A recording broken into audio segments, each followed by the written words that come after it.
संत रामपाल जी महाराज एक ऐसे महान संत जिन्होंने अपनी सतभक्ति, तत्व ज्ञान, करुणा और सेवा के बल पर समाज में नई मिसाल कायम की है। संत रामपाल जी महाराज की अगुवाई में उनके सभी सतलोक आश्रमों से समाज कल्याण के अद्भुत कार्यों ने समाज को सुनहरे भविष्य की एक नई उम्मीद दिखाई है। संत रामपाल जी महाराज से नाम दीक्षा लेने के बाद लाखों लोगों की लाइलाज बीमारियां जैसे कैंसर, एड्स आदि ठीक हुई। संत जी के ज्ञान से प्रेरित होकर उनके अनुयायियों ने लाखों यूनिट रक्तदान किया। संत जी ने लाखों बहन बेटियों का दहेज मुक्त विवाह करवाया।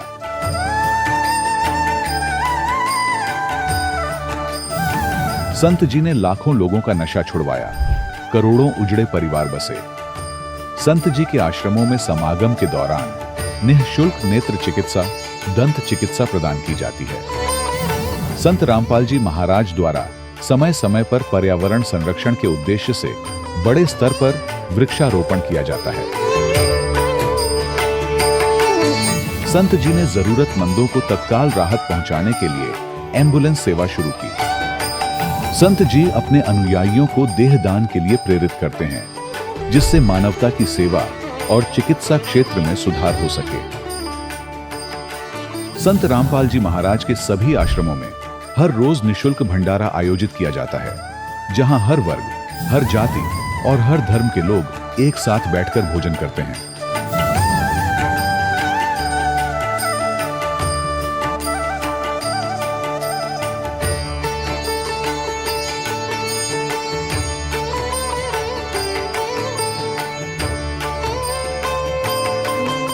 संत रामपाल जी महाराज की अन्नपूर्णा मुहिम ने गरीब और बेसहारा लोगों के जीवन में एक नई ऊर्जा और उम्मीद को जन्म दिया है। घर घर खाद्य सामग्री और जरूरी मदद पहुंचाकर संत रामपाल जी महाराज ने लोगों को दुख और मजबूरी से लड़ने की ताकत प्रदान की है।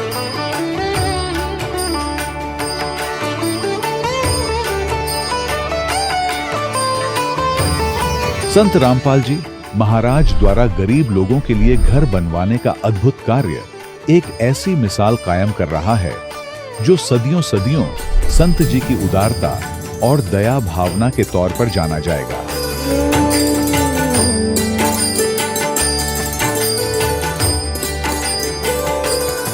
संत रामपाल जी महाराज के आश्रम में हजारों बुजुर्गों को सम्मान और प्यार के साथ जीवन जीने का अवसर मिलता है।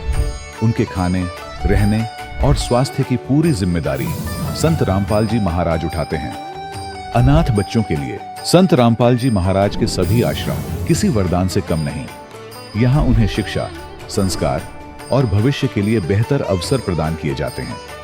चाहे बाढ़ हो, भूकंप या महामारी, संत रामपाल जी महाराज और उनके अनुयायी हमेशा ही जरूरतमंदों के लिए सबसे आगे खड़े रहते हैं। कोविड महामारी के दौरान संत रामपाल जी महाराज के आश्रमों से करोड़ों लोगों के लिए भोजन, दवाइयां और जीवन रक्षक सामग्रियां उपलब्ध कराई गई। चाहे गरीब की मदद हो या किसी शोषित और पीड़ित वर्ग के हक और सम्मान की लड़ाई, संत रामपाल जी महाराज ने हमेशा ही उनकी दबी आवाज को सरकारों तक पहुंचाया है और उन्हें उचित न्याय दिलवाने में अहम भूमिका अदा की है।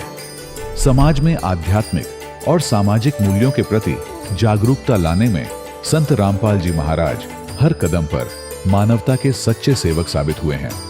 संत रामपाल जी महाराज का जीवन हमें सिखाता है कि सच्ची सेवा वही है जो निस्वार्थ भाव से की जाए। आइए हम भी इस महान सेवा के कार्य में इस महान संत से जुड़ें और संत रामपाल जी महाराज से नाम दीक्षा लेकर अपने जीवन को धन्य बनाएं।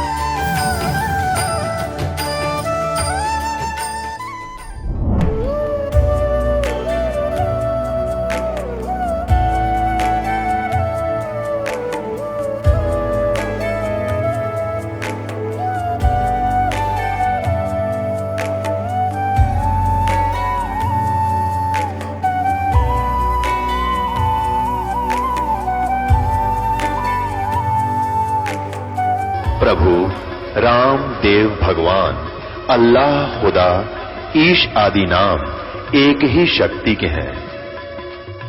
वो कैसा है, कहां है, कैसे मिलता है, किसने देखा है?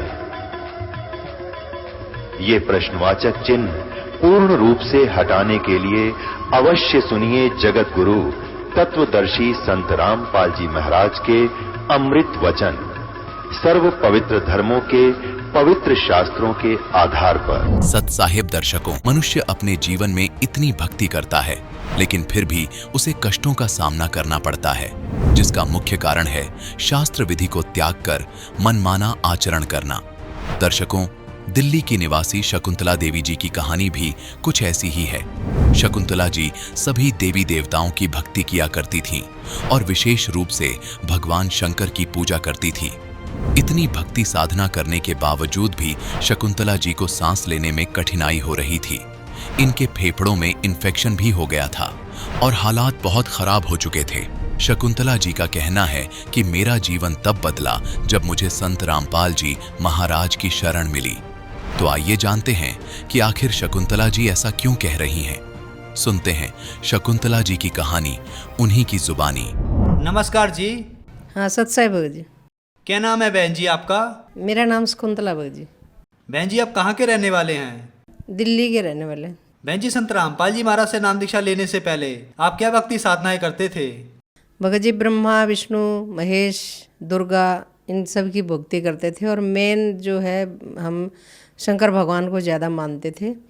उनकी शिवलिंग स्थापना करवाई, इधर पास में एक ITO पे 2 जगह शिवलिंग स्थापना भी कराई। और जब तक हम इतना मानते थे शंकर भगवान को, जब तक जल नहीं चढ़ जाता, कहीं घूमने गए हैं या किसी के घर गए हैं, तो अगर जल चढ़ाने के लिए शिवलिंग नहीं मिलता था तो मैं पानी भी नहीं पीती थी। जब तक खाना तो दूर की बात है, पानी तक भी मैं ग्रहण नहीं करती थी। बहन जी, पहले आप ब्रह्मा विष्णु महेश की भक्ति करते थे, शंकर जी को अपना मुख्य इष्ट मानते थे और शंकर जी को जल चढ़ाकर ही आप भोजन ग्रहण करते थे। आपकी भक्ति में बहुत गहरी आस्था थी। तो जो ये भक्ति साधना आप करते थे, इनसे आपको क्या लाभ प्राप्त हुए? भगत जी, लाभ तो कुछ हुआ नहीं, नुकसान तो हुआ। एक बेटा था सबसे बड़ा, वो थोड़ा सा गर्म पानी से गिर गया था, हिप्स थोड़े से हुए थे, कोई ज़्यादा जला भी नहीं था, उससे वो एक्सपायर हो गया था। इसके बाद ये 3 बच्चे हुए। ये भी ऐसे बीमार सा रहता था, लड़का भी, और लड़की को भी दौरे पड़ते थे, दोनों को दौरे पड़ते थे। बहुत दुखी हो गई। मैंने कहा एक तो चला गया, ये भी इनको भी दौरे पड़ने लग गई, पता नहीं। और शंकर भगवान से इतना प्रार्थना करते थे। बहन जी, आपने बताया कि शंकर जी की भक्ति करते करते आपके बेटे की मृत्यु हो गई, उसके अलावा आपके बाकी बच्चों को दौरे आने लगे। इन सब परेशानियों के बीच आपको संत रामपाल जी महाराज की जानकारी कहाँ से मिली? गुरुदेव का सत्संग था वहाँ पे गांव में। मम्मी ने कहा कि गुरुदेव आ रहे हैं, रामपाल जी महाराज, आ जाओ तुम भी। हम रात को गए, गुरुदेव ने सत्संग किया। मेरा बड़ा भाव था, हमने सलाह मिला के गए थे कि भाई हम वो नाम नहीं लेंगे, सत्संग सुनाते हैं बच्चों को, यहाँ किराएदारों के पास छोड़ गए। तो हमने वापस आना ज़रूरी था। गुरुदेव आए, मैंने बड़ी भक्ति भाव से परमात्मा के, रामपाल जी महाराज के चरण धोए। जब सलाह ये थी कि भी नाम बाद में लेंगे, पहले शिवलिंग स्थापना कराएंगे, नहीं तो भगवान रुष्ट हो जाएंगे। तो इन्होंने, भगत जी गुरुदेव ने सत्संग किया। तो जब आए तो गुरुदेव, मैंने बड़ी भाव से चरण धोए। लेकिन जब सत्संग हुआ ऊपर, तो भगत जी गुरुदेव के चरणों में बैठे थे, तो वो उनको सत्संग गुरुदेव का अच्छा लगा। तो उन्होंने गुरुदेव ने सत्संग के बाद बोला कि भाई जो नाम लेना चाहता है बैठ जाओ, बाकी चले जाओ। सब चले गए। इन्होंने भी, ये भी भगत जी बैठे रहे। सारे परिवार ने नाम ले लिया और मैं नीचे आ गई। जब संत रामपाल जी महाराज सत्संग के बाद गए तो मेरा बस गुस्सा था थोड़ा, कि फिर मैंने चरण भी नहीं छुए। अज्ञान था ना, इस वजह से। भगत जी बोले कि जब नीचे आए, मैंने कहा आपने नाम क्यों ले लिया? आप, हमने तो सलाह मिलाई थी पहले शिवलिंग स्थापना करेंगे। बोले कि ले लिया मैंने तो, तेरे को पागल पता नहीं है, तेरे को ज्ञान नहीं है, ये तो बहुत पूर्ण संत है। मैंने कहा ले लूँगी मैं भी, बच्चों को दौरे पड़ रहे हैं इतने ज़्यादा, तो ले लूँगी, लेकिन इतने दुखी पहले हो रहे हैं और शिवलिंग स्थापना ही नहीं कराएंगे तो भगवान रुष्ट हो जाएंगे। फिर भगत जी मम्मी कहने लगी सास कि ये नाम नहीं लेती ना तो तुम शिवलिंग स्थापना करा लेना जो भी मर्जी। और इसको लड़के को ना सत्संग था गुरुदेव का करौथे में, रामपाल जी महाराज का, तो बोले कि लड़के को लेके आ जाएगी, ये दौरे पड़ रहे हैं ना तो उसको नाम दिला ले जाएगी, ये नहीं लेती तो। मैं भगत जी गई वहाँ पे इसको नाम दिलाने के चक्कर में, तो वहाँ गुरुदेव का सत्संग चल रहा था तो सारे खुश हो गए कि लेके आ गई। तो परमात्मा की इतनी ज़्यादा संगत नहीं थी उस टाइम में। तो संत रामपाल जी महाराज बैठे हुए थे तो बोले कि भगत जी गुरुदेव ये आ गई शकुंतला। गुरुदेव बोले कि बेटे ठीक है अब नाम लेगी। मैंने कहा हाँ गुरुदेव, मैंने धीरे से बोला हाँ बाबा जी। गुरुदेव नहीं निकला तो जैसे हाँ बाबा जी ऐसे मेरा डर था, शिवलिंग भी जो है स्थापना करनी है। तो बोले कि ठीक है बेटे। तो जैसे वो नाम हमने ले लिया, बेटे ने भी गुरुदेव ने समझा दिया बेटे जैसे हम बोलेंगे मैं बोलूँगा ऐसे ही आप लोग बोलना। मैंने कहा ठीक है गुरुदेव। तो गुरुदेव क्या ऐसे बाबा जी निकल रहा था। फिर मैंने उस दिन संत रामपाल जी महाराज से गुरुदेव ने, संत रामपाल जी महाराज ने मुझे नाम दीक्षा दे दी। बहन जी हमने सुना है कि संत रामपाल जी महाराज से नाम दीक्षा लेने के बाद श्रद्धालु को बहुत सारे लाभ प्राप्त होते हैं, तो क्या संत रामपाल जी महाराज से नाम दीक्षा लेने के बाद आपको भी कोई लाभ प्राप्त हुए? भगत जी बहुत लाभ हुए। पहला तो जब मैंने संत रामपाल जी महाराज से नाम लिया और बेटे को दिलवाया तो वो बेटा ऐसे कांपता था, बुरी तरह से पीछे गिरने को हो जाता था। तो वो उसके बाद एक जो बच्चा 5-5 मिनट में हिलता रहता था तो वो उसके बाद ना फिट्स नहीं पड़े और खाता नहीं था, रोटी स्कूल नहीं भेजती थी, डर लगता था गिर जाएगा। प्रसाद दिया गुरुदेव का, इतने भर भर के प्रसाद मिलता है संत रामपाल जी के यहाँ तो इतना सारा हलवे का प्रसाद दिया, वो तो सारा ही खा गया। बोले दादी जी और लूँगा मैं तो परमात्मा की दया, वो बोले कि और दे दो भाई इस बच्चे को। तो उसने इतना सारा और लिया हलवा और भी खा गया। तो फिर इसके बाद हम भंडार में गए तो भंडारे में वो कहने लगा खीर दी, एक थाली खा ली और फिर बोले और लूँगा, और खा लिया, रोटी और खा ली। अब जो बच्चा एक रोटी नहीं खाता था और वो इतना सारा खा गया तो मैंने कहा मरेगा क्या, इतना सारा खा लिया। तो मम्मी कहने लगी सास हमारी कि तू क्यों बच्चे को टोक रही है, ये तो परमात्मा का प्रसाद है, तो ये इसको कुछ नहीं होने वाला, तो चुपचाप इसको खाने दे जितना खाता है। तो मैंने कहा ठीक है मैं देखूं, ये भगवान इसको तो दौरे नहीं पड़ रहे, मन मन में सोचूं। तो बोले मैंने कहा चलो कोई नहीं, गैप हो गया होगा कि कोई बात नहीं। तो फिर लेकिन फिर मैं सोचती रही पढ़े ना मैं देखती रहूं। तो बोले कि मैंने कहा मम्मी दौरे तो नहीं पड़ रहे इसको। कह रहे अरे बेटे संत रामपाल जी महाराज तो पूर्ण परमात्मा हैं, मैं इसीलिए तेरे को बार बार कह रही थी तू क्यों उलझी हुई है। जब से संत रामपाल जी से मेरे बेटे ने नाम दीक्षा ली तब से उसको एक दौरा भी नहीं पड़ा। और संत रामपाल जी महाराज से नाम लेने से पहले ना मेरे नाक में ना डॉक्टरों ने बता रखा था, मुझे सांस नहीं आता था लेटने के बाद। तो उन्होंने कहा कि इसका तो छोटा ऑपरेशन किया, उससे बात नहीं बनी। उन्होंने कहा कि बड़ा ऑपरेशन होगा और उसके बाद बात बनेगी। तो मैंने कहा ठीक है। तो मैं ऑपरेशन के लिए चली गई। तो उसमें आरामेल हॉस्पिटल में तो उन्होंने कहा कि मेरे को थोड़ा शुगर की सी शिकायत थी। तो मैंने कहा कि गुरुदेव से पूछा, कहने लगे संत रामपाल जी महाराज से बेटे देख लो जैसे करें डॉक्टर। फिर मैंने मन में मैंने प्रार्थना की कि हे संत रामपाल जी महाराज, हे गुरुदेव, मेरे को जो है बिना ही ऑपरेशन के ठीक करो, बस इतनी दया करो। तो सबके तो ऑपरेशन हो गए, मेरा एक दिन एडमिट रही तो सबको मेरे को वो ड्रेस भी पहना दी, इंजेक्शन भी दे दिए और सबको तो ऑपरेशन हो गया। और मेरे को कहने लगे कि आपकी ना शुगर की रिपोर्ट ठीक नहीं है, और औरों को तो इंसुलिन के इंजेक्शन दे के और कर दिया ऑपरेशन। मेरे को कहने लगे कि आपका अभी नहीं होगा, बाद में आना, आपको शुगर थोड़ी सी बढ़ी हुई है। तो मैंने सबको तो इंसुलिन दे दिया। मैंने कहा ठीक है जो भी है। फिर मैं छुट्टी हो गई, दोबारा से डेट दी। मैंने तो बस परमात्मा से प्रार्थना करी, परमात्मा संत रामपाल जी महाराज बस दया करो, मेरे को जाना ही ना पड़े। मेरे को तो भगत जी ऑफिस में गई हुई थी मैं, तो मैंने बस ऐसे मैंने खींचा नाक को, तो ऐसे मलगम सा निकला। और मेरा तो वो परमात्मा ने ऐसा ऑपरेशन कर दिया कि ऐसे लाल लाल सा खून निकला, और मेरा तो बिल्कुल नाक वो दिन है आज दिन है बिल्कुल सही हो गया। दूसरा लाभ ये हुआ भगत जी।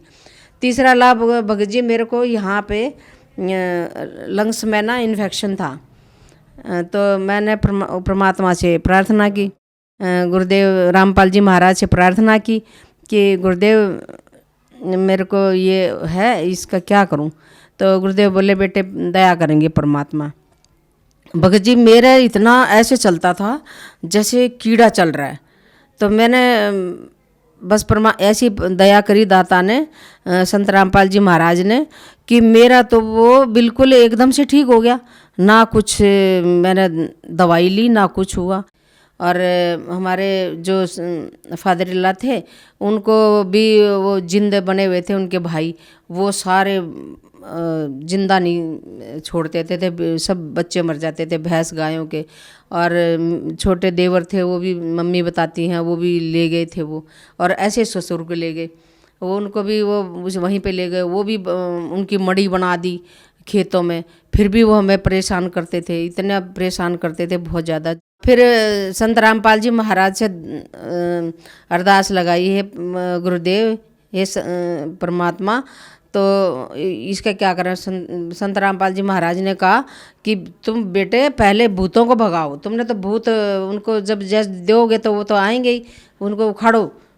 फिर देखो सब उखाड़ दी, वो उखाड़ने के बाद भगत जी बिल्कुल ठीक हो गए। और मेरी सास में भी आते थे, वो भी ठीक हो गई। अब कोई प्रेत नहीं सताता। आज संत रामपाल जी महाराज की दया से मेरा पूरा परिवार सुखी है भगत जी। 2 बेटियां हैं, 1 बेटा है। अच्छे से सब भगवान की दया पढ़ रहे हैं और अब नौकरी भी कर रहे हैं। इतनी दया परमात्मा ने बख्श रखी है कि जरा सा कुछ हो जाता है घर में तो परमात्मा को बस स्मरण कर लो, बस वो तो दाता भंडार भर देते हैं, उसी टाइम ठीक कर देते हैं। कोई ऐसा अड़चन ही नहीं आती कि भाई हमें डॉक्टरों के पास जाना पड़े या कहीं और कहीं जाना पड़े। बहन जी, संत रामपाल जी महाराज से नाम दीक्षा लेने के बाद आपके बच्चों को जो मिर्गी के दौरे आते थे वो ठीक हुए, और आपको इन्फेक्शन और शुगर की बीमारी थी वो भी संत रामपाल जी महाराज की कृपा से ठीक हुई, और भी बहुत सारे आपको लाभ प्राप्त हुए। तो जो श्रद्धालु आज आपको देख रहे हैं, आप उनको क्या संदेश देना चाहेंगी? मैं तो ये प्रार्थना करूंगी, संदेश क्या प्रार्थना करूंगी कि जो भी मुझे देख रहे हैं या संत रामपाल जी का महाराज का सत्संग सुनते हैं या उनको देख भी लेते हैं, सत्संग को चल रहा है, वो सत्संग उनको ध्यान से सुनना चाहिए देखने की बजाय। ये संत रामपाल जी महाराज दूसरे संतों के जैसे नहीं हैं, वो तो पूर्ण परमात्मा हैं। और मैं तो ये उनको प्रार्थना करूंगी कि मैं जैसे मेरे सारे कष्ट दूर हो गए, ऐसे उनको भी अगर नाम दान लेते हैं परमात्मा संत रामपाल जी महाराज से, तो उनके भी पूरे दुखों का निवारण परमात्मा कर सकते हैं। बस यही मेरी प्रार्थना है कि वो आएँ और यहाँ पे अपने कष्ट दूर करवाएं। बहन जी, संत रामपाल जी महाराज से नाम दीक्षा कैसे ले सकते हैं?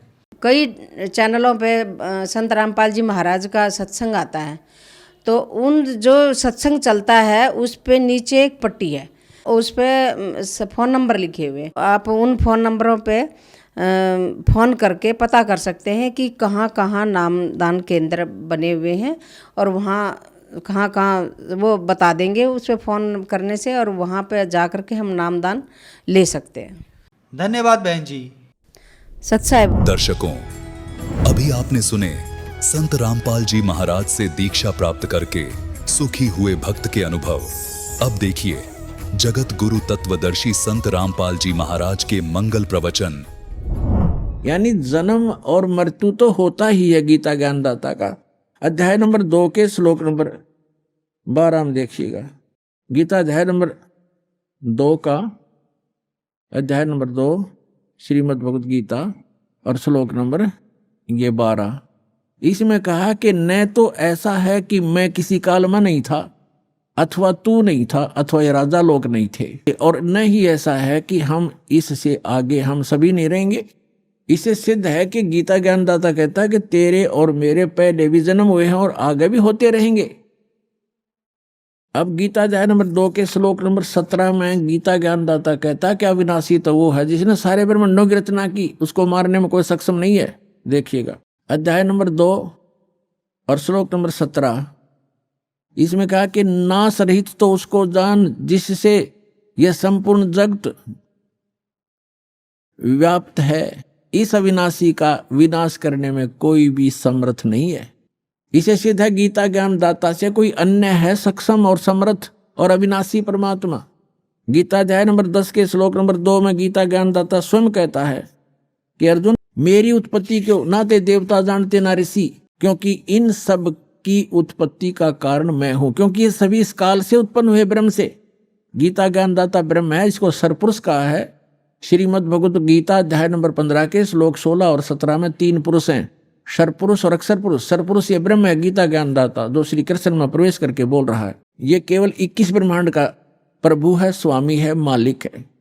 और अक्षर पुरुष 7 संग ब्रह्मांड का स्वामी है, 7 संग ब्रह्मांड का, इतना ही वो मालिक है, स्वामी है, प्रभु है। और गीता अध्याय नंबर 15 के श्लोक नंबर 17 में कहा कि उत्तम पुरुष है तू अन्य। उत्तम पुरुष यानी श्रेष्ठ परमात्मा, पुरुषोत्तम तो कोई और है इन दोनों से, सरपुरुष और अक्षर पुरुष से, और वही परमात्मा कहलाता है। उत्तम पुरुष तू अन्य परमात्मा इति उदाहरत है। यह लोक तरम आविश्य विभर्ति अवैश्वर है, जो तीनों लोकों में प्रवेश करके सबका धारण पोषण करता, वो है विनाशी भगवान। तो यहाँ गीता ज्ञानदाता अध्याय नंबर 10 के श्लोक नंबर 2 में कहता है कि मेरी उत्पत्ति को, यानी उत्पत्ति तो हुई है इसकी। देखो श्रीमद् भगवत गीता 10वां अध्याय है श्रीमद् भगवत गीता का, और ये श्लोक नंबर 2, इसमें कहा कि मेरी उत्पत्ति को न तो देवता लोग जानते हैं न मैं ऋषि जानते हैं, क्योंकि मैं सब प्रकार से देवताओं का और मैं ऋषियों का आदि कारण हूं, यानी इनकी उत्पत्ति मेरे से हुई है। ये आप सृष्टि रचना जो दास ने बहुत बार सुनाई है, उससे आप आसानी से समझ सकते हैं। अब इससे सिद्ध हो गया कि गीता ज्ञान दाता ब्रह्म है और इसकी जन्म मृत्यु होती है। यदि श्रीमद् भगवत गीता अध्याय नंबर 8 के श्लोक नंबर 16 जो इन्होंने अनुवाद किया, अनुवादकर्ताओं ने ये अर्थ लगाएं कि मुझे प्राप्त होकर पुनर्जन्म नहीं होता अर्जुन, और फिर ये भी कह रहा है कि ब्रह्मलोक में गए हुए सब पुनरावृत्ति में, वहां गए हुए सबका जन्म मृत्यु होता है, तो वो अर्थ गलत है। वास्तविकता ये है कि गीता ज्ञानदाता कहता है मैं ब्रह्म हूं, मेरा ओम नाम है, और ओम नाम के जाप से जो मोक्ष होता है वही परम गति मेरे सतर की है। उसके विषय में श्री देवी जी ने स्पष्ट कर दिया है 7वें स्कंद में, सचित्र मोटा टाइप, गीता प्रेस गोरखपुर से प्रकाशित में। देवी हिमालय को कह रही है कि ओम नाम का जाप करो, ब्रह्म पाने का उद्देश्य रखो, इससे तुम्हारा कल्याण हो जाएगा और वहां चले जाओगे, उसको प्राप्त हो जाओगे। वो कहाँ रहता है? ब्रह्मलोक में रहता है। और यहां भी 8वें अध्याय के 13वें श्लोक में गीता ज्ञानदाता कहता है मुझ ब्रह्म का केवल एक ओम मंत्र है, नथिंग एल्स। और ओम नाम का जाप करके उससे मिलने वाली जो परम गति उसको प्राप्त होगे। 8वें अध्याय के 16वें श्लोक में लिखा है कि ब्रह्मलोक में गए हुए प्राणी भी पुनरावृत्ति में है, उनका जन्म मृत्यु होता है। इति सिद्ध। अब गीता ज्ञानदाता अपने भी जन्म मृत्यु बताता है, तो उसके साथ के भी जन्म मृत्यु सदा बने रहेंगे, और सदा जन्म मृत्यु बना रहेगा तो वो जीव सुखी नहीं हो सकता, उसको परम शांति नहीं हो सकती। इसलिए गीता ज्ञानदाता अपने से अन्य उस समर्थ और अविनाशी परमात्मा की शरण में जाने को कह रहा है। श्रीमद् भगवत गीता अध्याय नंबर 18 के श्लोक नंबर 62 में गीता ज्ञानदाता कहता है अर्जुन तू सर्वभाव से उस परमेश्वर की शरण में जा, यानी कोई अन्य है वो। ये देखिएगा श्रीमद् भगवत गीता अध्याय 18 का और श्लोक नंबर हम 62 पढ़ेंगे। हे भारत, सब प्रकार से उस परमेश्वर की शरण में जा, उस परमेश्वर की कृपा से ही तू परम शांति को और सनातन परम धाम को प्राप्त होगा। इससे सिद्ध हो गया कि गीता ज्ञान दाता की साधना से न तो परम शांति हुआ, न वो शाश्वत स्थान मिला है जो कभी नष्ट में नहीं आता, कभी नाश नहीं होता। अब श्री मद भगवत गीता अध्याय नंबर 15 के श्लोक नंबर 1 से 4 में एक निष्कर्ष दिया है। जैसे श्रीमद् भगवत गीता अध्याय नंबर 4 के श्लोक नंबर 32 और 34 में स्पष्ट किया था अभिदास ने। 32वें श्लोक में कहा है कि अर्जुन, यज्ञों की जानकारी, यानी यज्ञ माने धार्मिक अनुष्ठान साधनाओं की जानकारी सच्चिदानंद घन ब्रह्म यानी उस परम अक्षर ब्रह्म के मुख कमल से उच्चरित वाणी में वो बोली गई है, वो तत्व ज्ञान है, उसमें विस्तार से कही गई है और उसके जानने के बाद फिर पूर्ण मोक्ष प्राप्त हो जाता है। चौथे अध्याय के 34वें श्लोक में कहा कि वो तत्व ज्ञान जो सच्चिदानंद घन ब्रह्म यानी सत्य पुरुष अकाल मूर्त स्वयं अपने मुख कमल से आकर बोलता है, वो तत्व ज्ञान है। उस तत्व ज्ञान को तू तत्वदर्शी संतों के पास जाकर समझ, उनको दंडोत प्रणाम करने से, कपट छोड़कर प्रसन्न करने से, सरलतापूर्वक प्रसन्न करने से वो तत्वदर्शी संत तुझे उस तत्व ज्ञान का उपदेश करेंगे। इससे सिद्ध हो गया कि गीता ज्ञान दाता अपने से अन्य परमात्मा के बारे में जानकारी दे रहा है और उस ज्ञान से वो गीता ज्ञान दाता भी परिचित नहीं है। तो उस तत्व ज्ञान का जो तत्वदर्शी संत से पूछने को कहा है, उसकी पहचान बताइए 15वें अध्याय के प्रथम मंत्र में कि जो संत इस उल्टे लटके हुए संसार रूपी वृक्ष के यानी ऊर्ध्व मूलम अधः शाखम अश्वत्थम प्राहु अव्यम, ऊपर को जड़ वाला नीचे को शाखा वाला, ऊर्ध्व मूलम अधः शाखम अश्वत्थम प्राहु अव्यम छंदासी यस्य प्रणानी ये तम वेद स वेदवित। इसमें क्या बताया है कि ये उल्टा लटका हुआ संसार रूपी वृक्ष है अर्जुन, ऊर्ध्व मूलम अधः शाखम, ऊपर को जड़ और नीचे को शाखा, यानी ऊपर सतलोक में जो परमात्मा रहता है वो मूल है सभी संसार रूपी वृक्ष का। और जैसे पूरे वृक्ष को, पूरे पौधे को, पूरे पेड़ को आहार कहाँ से मिलता है? मूल से प्राप्त है, जड़ से। तो वो सबका पालनहार, सबका धारण पोषण करने वाला वो मूल परमात्मा, वो मूल मालिक तो ऊपर है। ऊर्ध्व मूलम, इस संसार रूपी वृक्ष की ऊपर को जो जड़ है वो तो पूर्ण परमात्मा है, नीचे को शाखा है, ये संसार रूपी वृक्ष है। और इसके जो सभी विभागों को जानता है स वेदवित, वह तत्वदर्शी संत है। ये देखिए, ये है पंचदशो अध्याय 15वां अध्याय, मंत्र नंबर 1, ऊर्ध्व मूलम अधः शाखम अश्वत्थम प्राहु अव्यम छंदासी यस्य प्रणानी ये तम वेद स वेदवित। ये देखिएगा, ये संसार रूपी वृक्ष का एक चित्र जानो, ऊपर को जड़ और नीचे को शाखा वाला है, ये संसार रूपी वृक्ष है। और जो संत जड़ से लेकर, मूल से लेकर तना, मोटी डार, शाखा और पत्तों तक बता देगा, स वेदवित, वो तत्वदर्शी संत है। अभिदास ने सत्संग के प्रारंभ में कहा था, तुम साहेब तुम संत हो, तुम सतगुरु तुम हंस, गरीबदास तेरे रूप बिना और न दूजा अंश। रामानंद जी ने कहा था कि हे परमात्मा, तुम साहेब तुम भगवान हो, तुम साहेब तुम संत, और तुम सतगुरु तुम हंस हो। सतगुरु माने तत्व ज्ञान, यथार्थ ज्ञान बताने वाले भी आप ही हो। तो उस परमात्मा ने, सच्चिदानंद घन ब्रह्म ने अपनी अमृतवाणी में इन सभी सदग्रंथों का ज्ञान पहले ही बोल रखा है। सतगुरु के लक्षण कहूँ मधुरे बैन विनोद, 4 वेद 6 शास्त्र वो कहे 18 बोध। सतगुरु के लक्षण, सतगुरु की एक पहचान ये भी है कि सभी सदग्रंथों का ज्ञाता होता है वो। तो वो परमात्मा स्वयं ही थे। 600 वर्ष पहले कहा था, अक्षर पुरुष एक पेड़ है, सर पुरुष वाकी डारे, तीनों देवा शाखा हैं ये पात रूप संसार। खुद भगवान ने अपने द्वारा रची सृष्टि को आप ही बताया था कि अक्षर पुरुष एक पेड़ है। अभी दास ने बताया था गीता अध्याय नंबर 15 के श्लोक 16 और 17 में 3 पुरुष हैं, सर पुरुष, अक्षर पुरुष और परम अक्षर पुरुष। तो यहाँ परमात्मा ने अक्षर पुरुष से शुरू किया, क्योंकि जो मूल मालिक है वो परम अक्षर ब्रह्म है, वो तो जड़ है संसार रूपी वृक्ष की, वो गुप्त होता है। जड़ें हिडन होती हैं, पृथ्वी में छुपी रहती हैं और सब काम वहीं से हो रहा है।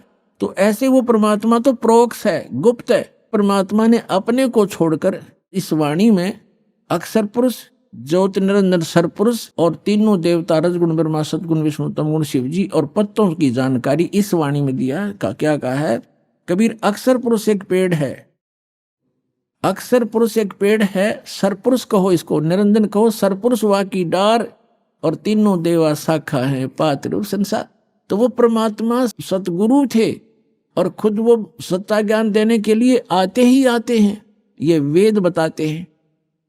अब उन्होंने क्या बताया है देखिएगा, परमात्मा ने यहां से स्टार्ट किया है, अपने को छुपा कर कहा है अक्षर पुरुष एक पेड़ है, जो जमीन से बाहर दिखाई देता है सारा वृक्ष कहलाता है। अक्षर पुरुष एक पेड़ है, ये तना, ये सर अक्षर पुरुष समझो, और सर पुरुष वा की डार, ये मोटी डार, और तीनों देवा शाखा हैं पाते रूप संसारे। अब यहां परमात्मा ने स्पष्ट कर दिया, अपने को छुपा दिया कि मूल मालिक तो है ही, वो दास भेज दिया ये बताने के लिए कि जड़ कौन है, वो परम अक्षर ब्रह्म है। ये देखिएगा इस चित्र के अंदर ये लिखा है स्पष्ट, ये मूल है, पूर्ण ब्रह्म कहो, परमेश्वर कहो, और परम अक्षर ब्रह्म, ये परम अक्षर ब्रह्म है। ये जड़ जो है ये परम अक्षर ब्रह्म को समझो, ये मूल है उस संसार रूपी वृक्ष की। और वो है कौन? ये देखिएगा इधर, पूर्ण ब्रह्म कबीर साहेब, ये कबीर परमेश्वर परम अक्षर ब्रह्म है, ये है संसार रूपी वृक्ष की जड़। और ये अक्षर पुरुष एक पेड़ है, सरपुरुष वा की डार और तीनों देवा शाखा है, ये पात्र। अब हम आते हैं श्रीमद् भगवद गीता के अध्याय नंबर 15 के श्लोक नंबर 1 पर। ऊर्ध्व मूलम अधः शाखम। गीता ज्ञान दाता ने केवल इतना बताया है, ऊपर को जड़, नीचे न शाखा वाला ये संसार रूपी उल्टा लटका हुआ संसार रूपी वृक्ष समझो, पीपल का वृक्ष रूप।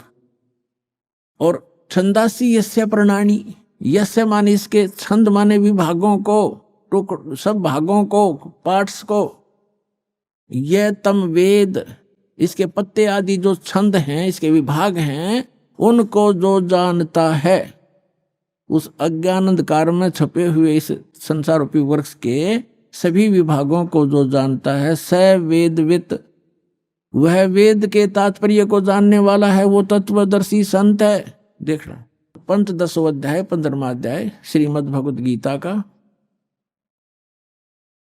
आदि पुरुष परमेश्वर मूल वाले। अब यहां इन्होंने गड़बड़ कर दिया, यहां तो ठीक लिख दिया, यहां लिख दिया अधः शाखम, ब्रह्मा रूप मुख्य शाखा वाले, ये गलत कर दिया।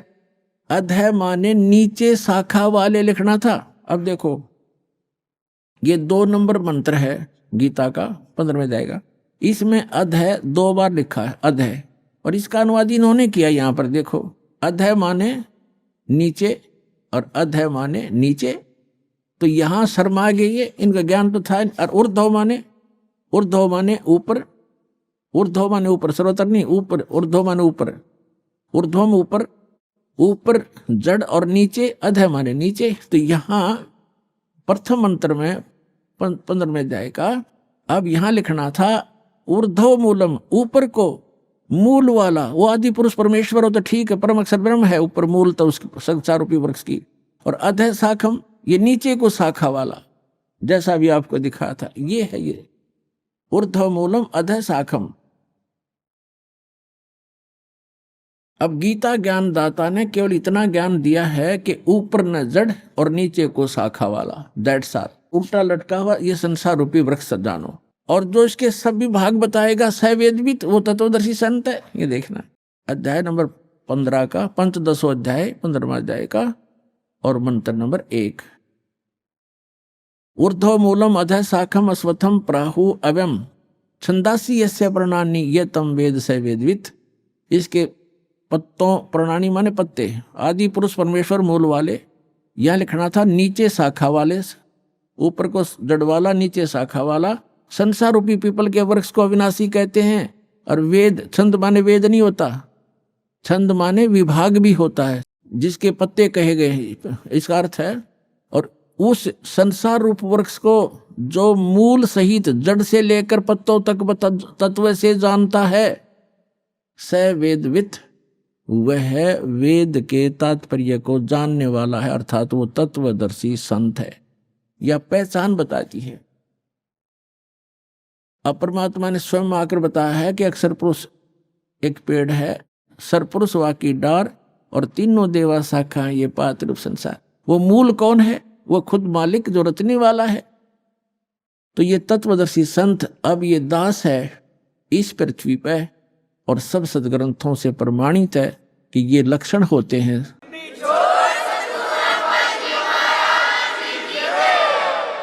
अब इसमें क्या बताया है? 15वें अध्याय के 3-4 में स्पष्ट कर दिया है कि जिस समय वो तत्वदर्शी संत मिल जाए और वो तत्व ज्ञान बतावेगा, उस तत्व ज्ञान रूपी शस्त्र के द्वारा इस अज्ञान रूप उलझी हुई गुत्थी को काट कर, अर्थात अच्छी तरह समझ कर, उसके पश्चात परमेश्वर के उस परम पद की खोज करनी चाहिए, जहां जाने के बाद साधक फिर लौटकर कभी संसार में नहीं आते। गीता ज्ञानदाता कहता है मेरे भी जन्म मृत्यु और तेरे भी अर्जुन। तो जब तक जन्म मृत्यु है तब परम मोक्ष नहीं हो सकता, वो परम शांति प्राप्त नहीं हो सकती, शाश्वत स्थान नहीं मिला उनको। अब देखिएगा, यहां गीता ज्ञानदाता कहता है 15वें अध्याय के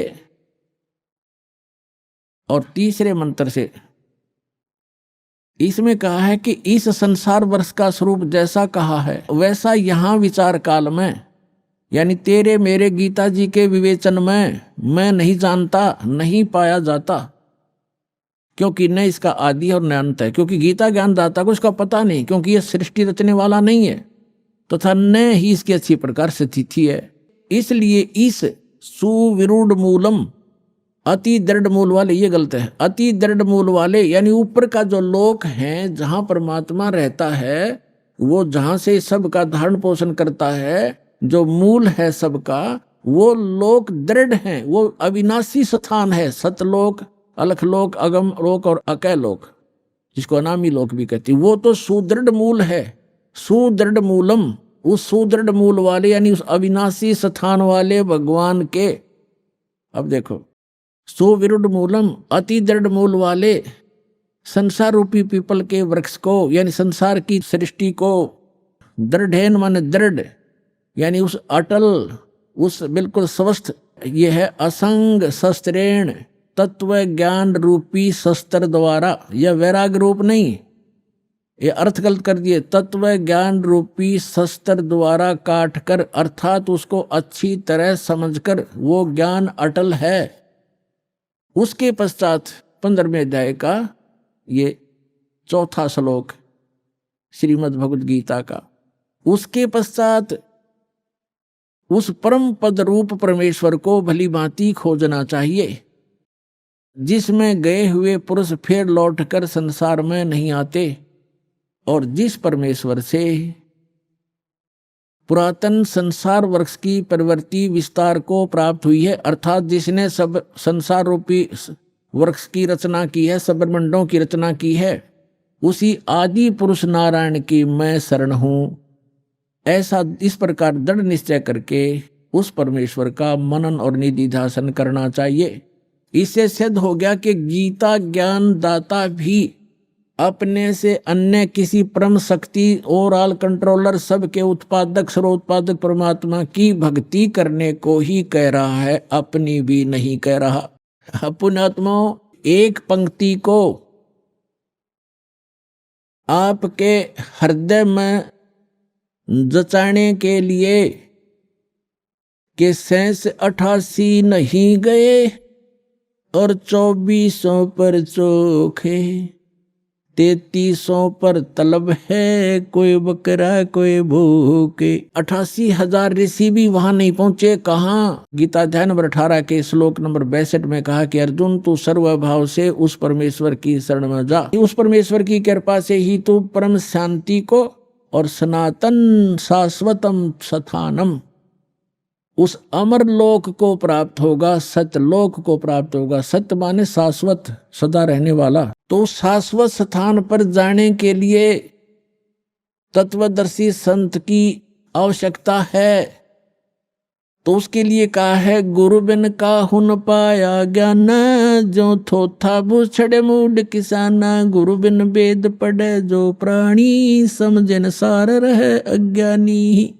अब आज के सत्संग में यही निर्णय किया जा रहा है कि जिन महापुरुष ऋषि महर्षियों को हम बड़े विद्वान और परमात्मा प्राप्त समझा करते थे, इन विष्णु और शंकर भगवान को समर शक्ति बताते रहे और दुर्गा की भक्ति की साधना बताते रहे, और वही भगवान ब्रह्मा और विष्णु और शंकर और देवी को कितना ज्ञान है ये आपके रूबरू हुआ।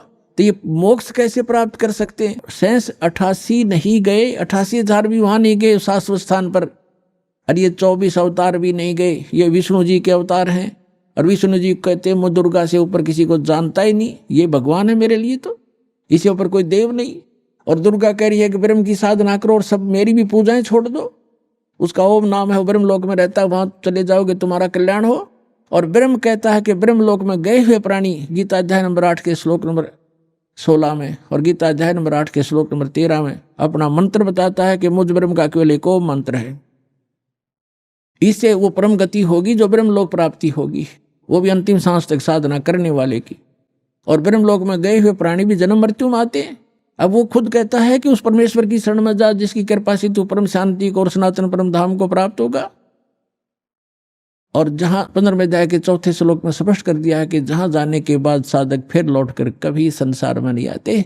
और गीता ज्ञानदाता कहता कि मैं भी जन्म मृत्यु और तेरी भी जन्म मृत्यु। तो पुण्यात्माओं, इस एक कंसेप्ट को क्लियर करने के लिए कि सूक्ष्म वेद में जो लिखा है वो सारा सत्य है, लेकिन हमने असत्य ग्रहण कर रखा था, इसलिए हमारे सत्य हमें अच्छा नहीं लगा, सुहाया नहीं। उस सत्य को सत्य ग्रहण कराने के लिए आपके हृदय में इसको स्थान बनाने के लिए ये इतना सत्संग करना पड़ रहा है। अब क्या निष्कर्ष निकला? इन जितने भी अज्ञानी हैं, आचार्य हैं, शंकराचार्य हैं, या जितने भी ब्राह्मण गुरु हुए हमारे, या विश्व के जितने आज तक गुरु पद हुए हैं, जिन महापुरुषों को परमात्मा मिले उनको छोड़कर, वो तो आपको मैंने दास ने नाम गिना ही दिए, और कोई एक आधा भूल चूक रहेगी होगी, वो मैं उनसे अपरिचित नहीं हूँ, उनको अवश्य मिले होंगे, उनको ज्ञान अवश्य होगा। तो इनके अतिरिक्त किसी के पास यथार्थ ज्ञान नहीं, यथार्थ भक्ति विधि नहीं, तो ये मोक्ष कैसे प्राप्त करेंगे? आज का प्रसंग यही चल रहा है कि गुरु बिन काहू न पाया ज्ञान, जो थोथा भूषण मूड किसाना। गुरु बिन वेद पढ़े जो प्राणी, समझ न सार रहे अज्ञानी। ये सारे ज्ञानी थे। सुर नर मुनि जन 33 करोड़ी, बंदे सभी काल की डोरी। ये 33 करोड़ देवता, ये सुर मुनि ऋषि महर्षि, कहते हैं सारे काल की डोरी का बंध रहे थे। और ये जितने भी आज तक के आचार्य शंकराचार्य हमारे हुए हैं धर्मगुरु, इनसे पूछिएगा कि गीता अध्याय नंबर 18 के श्लोक नंबर 62 में गीता ज्ञानदाता अपने से अन्य किस परमेश्वर की शरण में जाने को कह रहा? तो ये क्या हमें मीठी गोली दिया करते थे? ये सब कुछ अपने बारे में कह रहे, इनमें अकल है कोई? और आज तक ये हमें मूर्ख बना रहे थे। श्रीमद् भगवत गीता अध्याय नंबर 18 अंतिम अध्याय है। ये अंतिम अध्याय के ये लास्ट के अंतिम ही मंत्र हैं। 61 से लेकर और 66 तक निर्णय हो गया। गीता ज्ञानदाता कहता है कि वो परमात्मा सभी प्राणियों को कर्मानुसार यंत्र की तरह चलाता, घुमाता है। फिर बता 18वें अध्याय के 62वें श्लोक में कि अर्जुन तू सर्वभाव से उस परमेश्वर की शरण में जा, उसी परमेश्वर की कृपा से तू परम शांति को और सनातन परम धाम को प्राप्त होगा। अब पीछे सारा निर्णय दे ही दिया कि मेरा भी जन्म मृत्यु है, तेरा भी जन्म मृत्यु है, मेरी साधना करेगा। 8वें अध्याय के 13वें श्लोक में बता दिया मेरा एक ओम मंत्र है।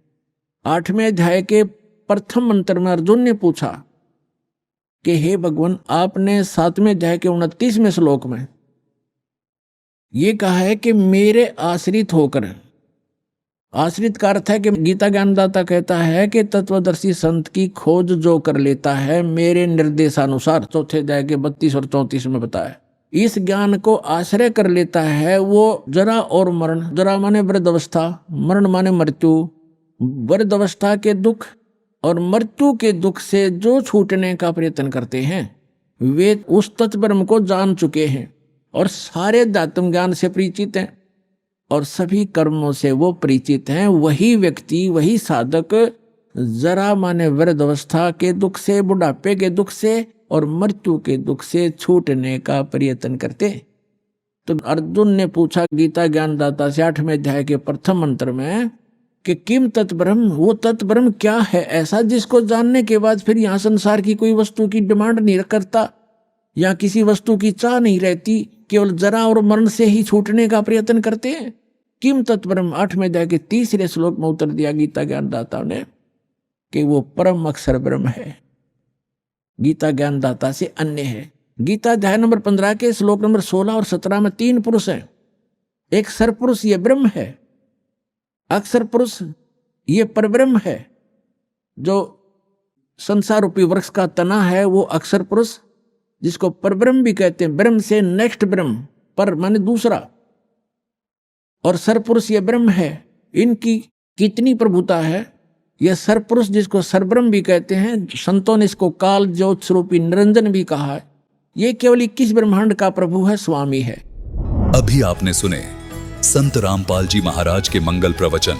आइए अब सुनते हैं संत रामपाल जी महाराज से नाम दीक्षा लेकर सतभक्ति करके अद्भुत लाभ प्राप्त करने वाले अनुयायी के विचार। दर्शकों, यदि मनुष्य के पास परमात्मा प्राप्त करने का सही मार्ग ना हो तो उसे अपने जीवन में अनेकों कष्ट झेलने पड़ते हैं। ऐसी ही कहानी है फरीदाबाद हरियाणा के निवासी रंजीत सिंह जी की। रंजीत जी अनेकों भक्ति साधना किया करते थे और भगवान शिव के परम भक्त थे। इतनी भक्ति करने के बावजूद भी रंजीत जी नशे की लत से ग्रस्त थे और इन्हें टीबी और बवासीर जैसे बीमारियों ने जकड़ रखा था। इन्होंने इन सभी समस्याओं और बीमारियों से मुक्ति पाने के लिए शिव जी से बहुत प्रार्थना की, लेकिन कोई फायदा नहीं हुआ। लेकिन दर्शकों, आज रंजीत जी का कहना है कि जब से मैंने संत रामपाल जी महाराज से नाम दीक्षा ली है, तब से मेरा जीवन पूरी तरह से बदल गया है। तो आइए जानते हैं आखिर संत रामपाल जी महाराज ने ऐसी कौन सी जड़ी दे दी जिससे रंजीत जी की जिंदगी बदल गई। सुनते हैं रंजीत जी की कहानी उन्हीं की जुबानी। नमस्कार सर। सत साहेब। सर क्या नाम है आपका? मेरा नाम है रंजीत सिंह। सर कहाँ से हैं आप? मैं जिला फरीदाबाद में रहता हूँ। सर संत रामपाल जी महाराज से नाम दीक्षा आपने कब ली? संत रामपाल जी महाराज से राम दीक्षा ली है 2014 में। सर संत रामपाल जी महाराज से नाम दीक्षा लेने से पहले आप क्या भक्ति साधनाएं करते थे? भक्ति साधना तो मैं ऐसी करते थे कि कांवरें चढ़ाते थे बहुत ज़्यादा और सब देवी देवताओं की पूजा करते थे और ज़्यादातर मैं भोले बाबा को मानते थे। करीब 10-12 चढ़ाई मैंने कांवरें। सर आपने बताया कि आप भोले बाबा को कांवर चढ़ाते थे और भोले बाबा को अपना इष्ट मानते थे, तो इन सब भक्ति साधनाओं से आपको क्या लाभ मिले? हमें लाभ तो कुछ भी नहीं हुआ। कांवरें मैंने 10-12 वो चढ़ाई, उसके बाद मैंने ये संकल्प कर लिया था कि मैं शरीर से खूब तगड़ा हो जाऊं, जैसे ये सब लोग हैं खूब और बढ़िया रहे आराम से, तो कांवरें खूब चढ़ाएंगे। कांवरें चढ़ाते रहे और मुझे दिक्कत हो गई, मुझे टीबी की बीमारी सी हो गई और मैंने जब घर वाले कहने लगे कि बुखार आ गया तुम्हें ज़्यादा और तुम मेहनत करते रहते हैं, मैंने कि मेहनत में कुछ भी नहीं करते हैं, लेकिन फिर भी मुझे बहुत ज़्यादा दिक्कत रही। फिर मुझे खूनी बवासीर हो गई। तब मैंने कहा कि भोले बाबा ये कैसे हो गया? मैं इतनी भक्ति करते रहे, सब करते रहे, मेरा तो तभी से दिमाग खराब हो गया था। और मैंने कहा, उनसे प्रार्थना करी। सिंगी रामपुर के बगल में बलखंडी बाबा का मंदिर, वहाँ गए। मैंने कि बाबा जी मुझे तो ये खून कटने लगा, मुझे ये नहीं जब मालूम था सर कि ये खूनी बवासीर है क्या है। जब डॉक्टर को चेक बताया, फिर मुझे उनसे मैंने प्रार्थना करी है, भाई जिसके पास में पूजा करते हैं तो उसी से तो मैं कहेंगे। मैंने उनसे प्रार्थना करी जाके मंदिर में पैसा भी चढ़ाए और क्या नाम उनसे खूब प्रार्थना करी कि भोले बाबा जी मेरे ये परेशानी ख़त्म करो। मुझे ये परेशानी बढ़ती रही और इससे मुझे कोई फ़ायदा नहीं हुआ। सर फिर संत रामपाल जी महाराज के बारे में जानकारी आपको कहाँ से हुई? संत रामपाल जी महाराज के बारे में जानकारी, मैं दारू भी पीते थे बहुत ज़्यादा सर। दारू पी के मैं लेटे थे चारपाई पे, तो चैनल बदलते थे, कहीं फिल्म देखते थे, कहीं समाचार, कहीं कुछ, दिमाग सही नहीं रहता था। तो कहीं लड़के कह देते थे वो लगाओ उस पर ये आ रहे, तो मैं चैनल बदल रहे थे पड़े पड़े। तो संत रामपाल जी महाराज का सत्संग आ गया, तो उसमें गुरुजी कह रहे थे कि 3 देव की जो करते भक्ति उनकी कभी ना हो गई मुक्ति। गुरुजी ने जब ये कहा तो मैंने कि ये कौन है, पता नहीं यार। मैं वहीं पे लगाए रहे, चैनल जब लगा रहा वहाँ पे, तब मैंने सुना तो नशा पसा तो नहीं मुझे पता लगा, लेकिन मुझे नींद आ गई। वो जब चैनल दोबारा दूसरे दिन में ढूंढते रहे तो वो थोड़ा रह गया था। मैंने करीब 1 महीना तक देखा ऐसे ही, अभी ना टाइम मालूम ना कुछ, कभी थोड़ा मिल जाए कभी कितना मिल जाए, ड्यूटी वाले आदमी आगे पीछे हो जाते। फिर उसके बाद जब मैंने उस चैनल देखा, संत रामपाल जी महाराज का सत्संग आ रहा था, तब मैंने वहीं पे ऐसे ही लेट के वैसे ही दंडवत किया। भाई परेशानी थी मुझे बहुत ज़्यादा, तो भाई जो भी मुझे अच्छा लगता था वहीं पे जैसे टीवी के सामने ही मैंने किया, तो मुझे राहत सी मालूम पड़ी। मैंने की कि ये तो कुछ आराम सी है। आराम के वजह से अब मैंने अपनी पत्नी को भी कहा कि ये देखा करो, मैंने अपनी भगतमती को भी कहा, तो वो अपने आराम से देखने लगी। तो कही ये तुमने कहाँ से, ये पता नहीं बाबा ऐसे। मैंने कि बाबा नहीं, हमें तो ये कुछ अलग हिसाब लग रहा है संत रामपाल जी महाराज का। फिर मैं बरवाला गया तो संत रामपाल जी महाराज से नाम दीक्षा ली। सर संत रामपाल जी महाराज से नाम दीक्षा लेने के बाद अनुयायियों को बहुत सारे लाभ प्राप्त होते हैं, चाहे वो आर्थिक हो, भौतिक हो, मानसिक हो या शारीरिक हो। तो क्या आपको भी कुछ लाभ प्राप्त हुए संत रामपाल जी महाराज से नाम दीक्षा लेने के बाद? हमें तो बहुत लाभ हुए, जो मैं बताऊं तो बहुत टाइम लग जाएगा। आप ये कहोगे कि ये कहाँ की रामायण तुमने खोल दी है, कैसी ये क्या बता रहे हो। हमें सबसे पहला लाभ हुआ कि हमारा शरीर सही हो गया। पहले तो डॉक्टरों ने बताई टीबी के बाद कई दवाई खाओ, वो तो खाते ही रहे। मुझे खूनी बवासीर भी हो गई सर। जब मुझे खूनी बवासीर हो गई तब मैंने कहा कि ये कैसे ठीक होगी। अब चुपचाप बताते रहे अपने किसी को, जैसे अपनी पत्नी को बताया, अपने भाई को बताया कि मैंने कि ऐसे ऐसे परेशानी हो गई। तो उन्होंने कहा दिखाओ, डॉक्टरों को दिखाया कि यहाँ पे कोई बता रहा कि 10,000 लगेंगे, कोई बता रहा 15,000 लगेंगे, ऑपरेशन कराना पड़ेगा। और दवाई मैंने चारों तरफ से करा ली थी। और हम जब किसी को बताते हैं तो हमें तो रोना आ जाता। जब मुझे टीबी बता दिया डॉक्टरों ने तो हमने कि अब ये कैसे बच्चे पलेंगे, कैसे क्या होगा।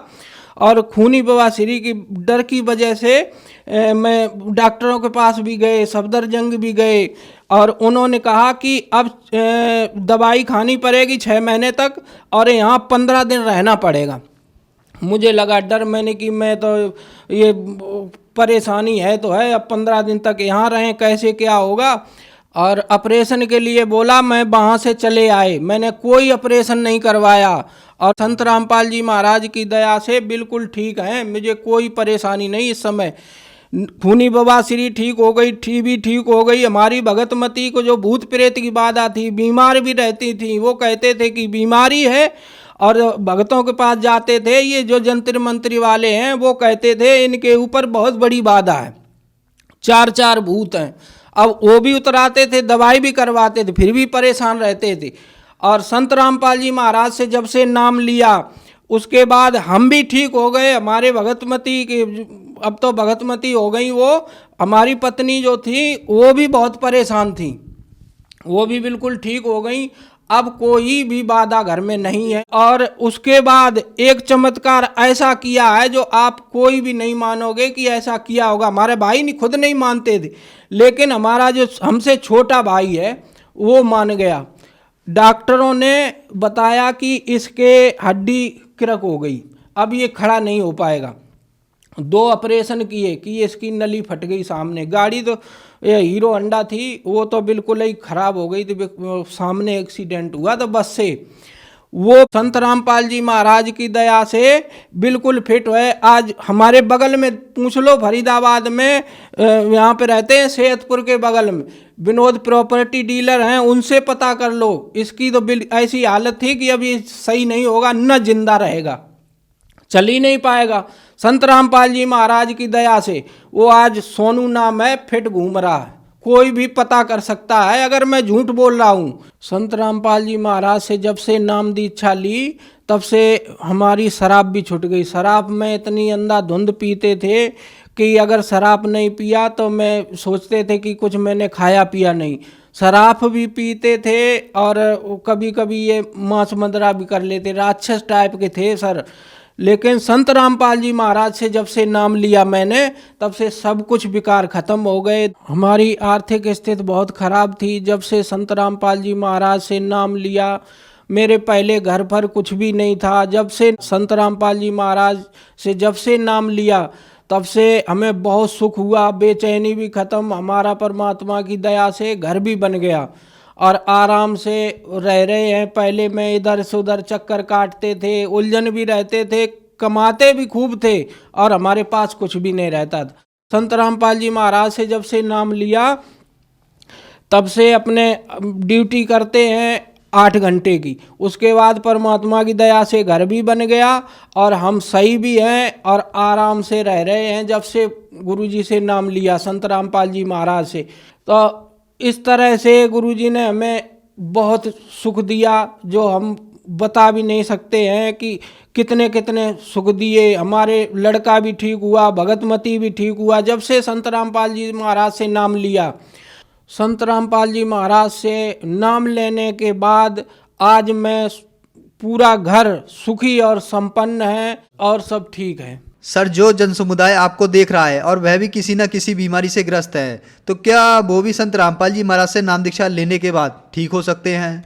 ये 100% हम कहते हैं। और हमारे गुरुजी से नाम लेने के बाद संत रामपाल जी महाराज ने हमें जैसे सुख दिया, इसी तरह से जो भी गुरुजी से नाम लेता है उसको संत रामपाल जी महाराज ऐसे ही सुख दे रहे जैसे हमें दे रहे। हमें टीबी भी थी और बहुत सारी परेशानी, मैं तो चलने को परेशान थे। मालिक की दया ऐसी हुई संत रामपाल जी महाराज की। और मैं तो साफ कहते हैं सर कि अगर संत रामपाल जी महाराज से नाम लेने के बाद अगर सुख न किसी को मिले, और पहली बात तो परमात्मा इतने सुख दे देंगे कि तुम खुद कहोगे कि हाँ तुमने कहाँ से कहाँ बता दिया।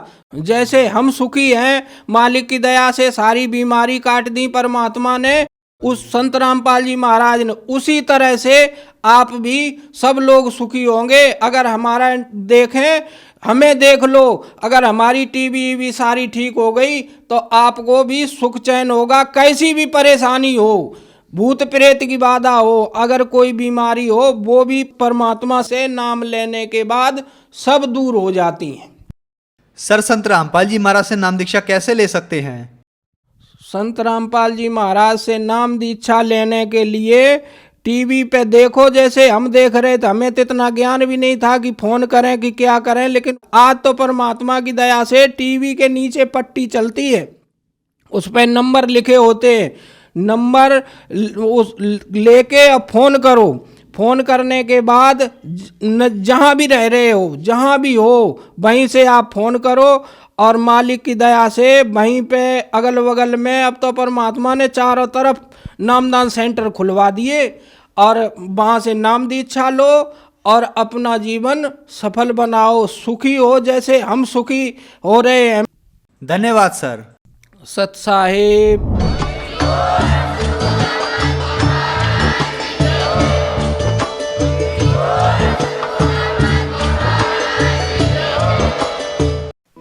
आप सुन रहे थे जगत गुरु तत्वदर्शी संत रामपाल जी महाराज के मंगल प्रवचन। अधिक जानकारी के लिए संपर्क करें।